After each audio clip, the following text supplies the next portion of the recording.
Oke, di belakang saya sudah ada ya United Clovis 5.10. Ayo kita bahas.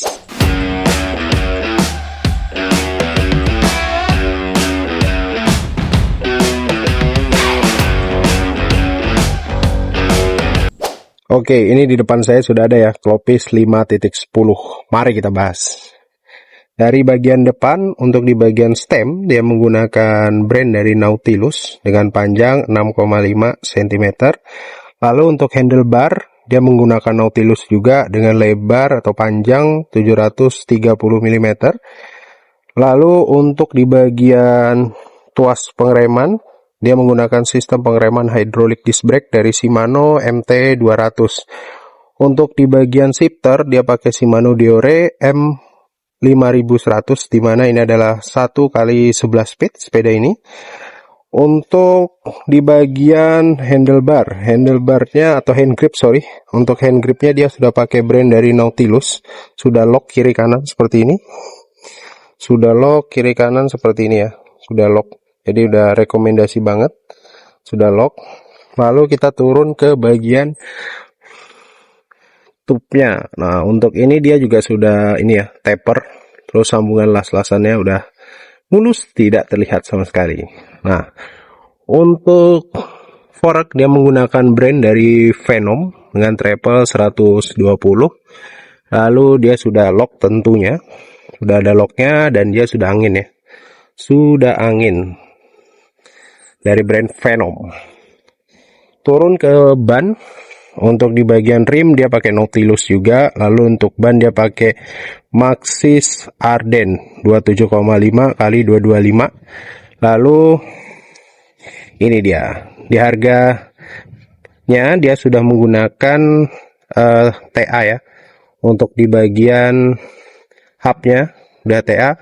Lalu rotor berukuran 160 mm dengan pengereman kalipernya dari Shimano juga ya, sudah hydraulic disc brake. Lalu kita ke bagian frame. Ini dia frame-nya. Frame-nya berbahan dasar alloy.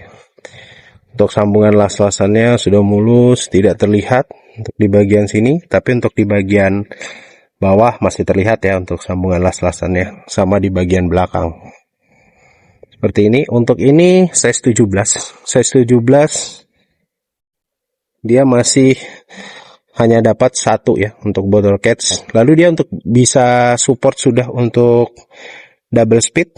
Kalian bisa pasang FD di sini. Untuk jalurnya ini sudah disediakan jalurnya, jalur FD. Oke. Kita naik ke bagian seat post. Seat postnya menggunakan Nautilus juga tentunya. Dari Nautilus, begitu juga dengan saddle-nya. Dia menggunakan brand dari Nautilus. Kita turun ke bagian crank. Cranknya dia pakai dari United, brand dia sendiri. Sudah Holotech tentunya, Holotech 2. Lalu untuk chainringnya dia berukuran 34T. Oke, 34T. Untuk rantai dia menggunakan brand dari YBN. atau YBN YBN. Lalu untuk di bagian sprocket dia berukuran 1150T. Sayangnya sprocketnya belum dari Deore ya. Nah, untuk RD-nya dia sudah pakai Deore M5100. Sudah lock tentunya. Ini set. Sudah lock ya. Tak.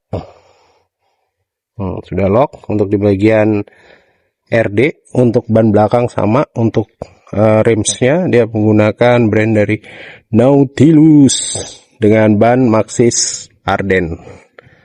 Oke, sekarang kita masuk ke kesimpulan. Sepeda ini saat ini dibanderol di harga 4 jutaan. Paling mahal saya lihat itu di 4,4. Bahkan kemarin di 11 parts itu sempat di angka 4 jutaan untuk United Clovis 5.10. Untuk di harga 4 jutaan, di bawah 4.400.000, sebenarnya sepeda ini udah worth it sih kalau untuk dimiliki untuk saat ini ya. Kalaupun untuk keseluruhan kan beratnya hanya di 13 kilo. Terus untuk yang perlu di-upgrade kalau menurut saya, kalau kalian habis beli ini, di bagian pedal, karena pedal ini sangat tidak rekomendasi sekali, sudah seret, udah nggak bagus lah ya, namanya pedal bawaan kan. Mungkin dikasih yang memang spek terendah karena dia tahu Guesser pasti upgrade di bagian pedal. Jadi ini salah satu yang wajib diganti sih. Nah, simpulannya adalah kalau menurut saya, kalau kalian memang punya budget di 4 juta kecil, ini bisa jadi pilihan menarik sih untuk saat ini Clovis 5.10. Buat teman-teman gimana nih kalau menurut kalian, worth it nggak?